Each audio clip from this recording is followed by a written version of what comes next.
Subscribe कीजिए the perfect classes channel को और बेल आइकन को दबाइए लेटेस्ट वीडियो सबसे पहले देखने के लिए।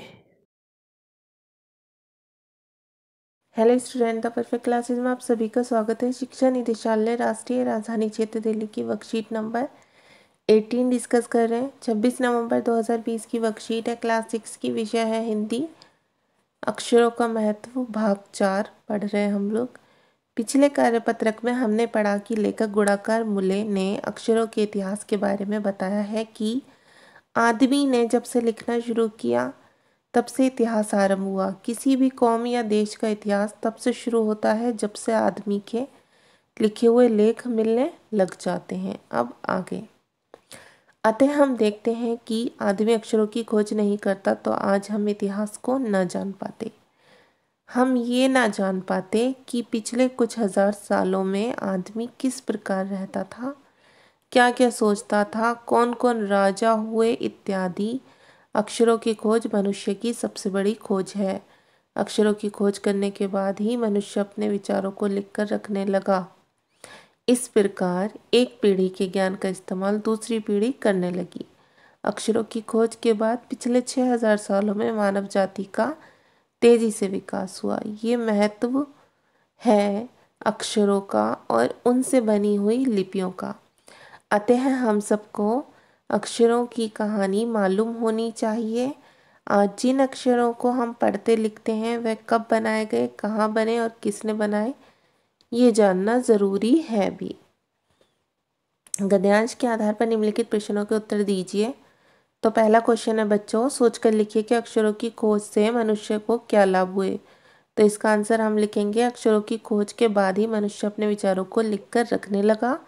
इस प्रकार एक पीढ़ी के ज्ञान का इस्तेमाल दूसरी पीढ़ी करने लगी।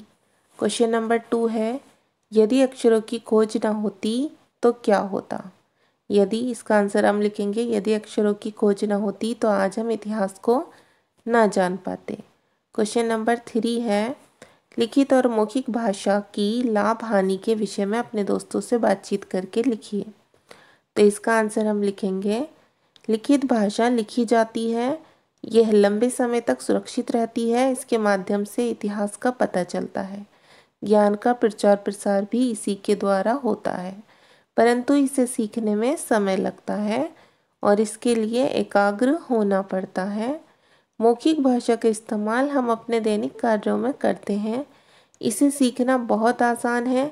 जन्म के साथ ही बच्चा माता पिता का वार्तालाप सुनकर भाषा का ज्ञान पाने लगता है और धीरे धीरे सीखने लगता है, लेकिन मौखिक भाषा का क्षेत्र सीमित होता है। इतना आंसर लिखेंगे आंसर नंबर 3 में। दोनों के बारे में बताया हमने, लिखित और मौखिक के लाभ तथा हानि दोनों के विषय में। ठीक है, अब ये 4th पॉइंट देखिए।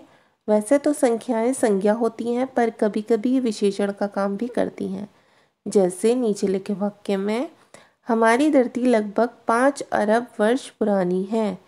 कोई 10,000 साल पहले आदमी ने गांव को बसाना शुरू किया।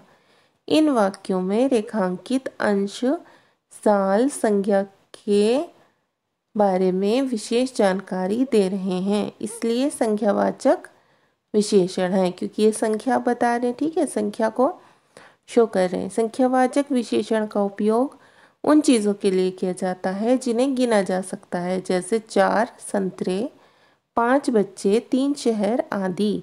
लेकिन अगर किसी चीज़ को नहीं गिना जा सकता तो उसके साथ संख्या वाले शब्दों के अलावा मापतोल का इस्तेमाल भी किया जाता है, जैसे 3 जग पानी, 1 किलो जीरा।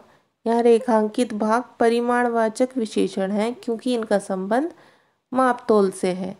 अब नीचे जो लिखा है उसे पढ़ें। रिक्त स्थानों में दिए गए मापतोल के उचित शब्द छांट कर लिखिए। जैसे प्याला, कटोरी, एकड़, मीटर, लीटर, किलो, ट्रक, चम्मच को हमें लिखना है। तो बच्चों हम इसमें लिखेंगे 3 कटोरी खीर। ठीक है, इसमें लिखेंगे 2 एकड़ ज़मीन। तीसरे में लिखेंगे 6 मीटर, या मीटर आ जाएगा 6 मीटर कपड़ा। चौथे में 1 ट्रक आ जाएगा, 1 ट्रक रेत। 5वें में प्याला आ जाएगा, 2 प्याला कॉफ़ी। छठे में आ जाएगा 5 किलो बाजरा। 7वें में 1 लीटर दूध और 8वें में आ जाएगा 3 चम्मच तेल। तो हमने ये फिल कर दिए। ठीक है, ये क्या होते हैं? परिमाणवाचक विशेषण। तो आपकी वर्कशीट हो गई है सॉल्व। अगर आपको मेरी वीडियो पसंद आई है तो प्लीज़ मेरी वीडियो को लाइक कीजिए, शेयर कीजिए, हमारे चैनल को सब्सक्राइब कीजिए। Thanks for watching.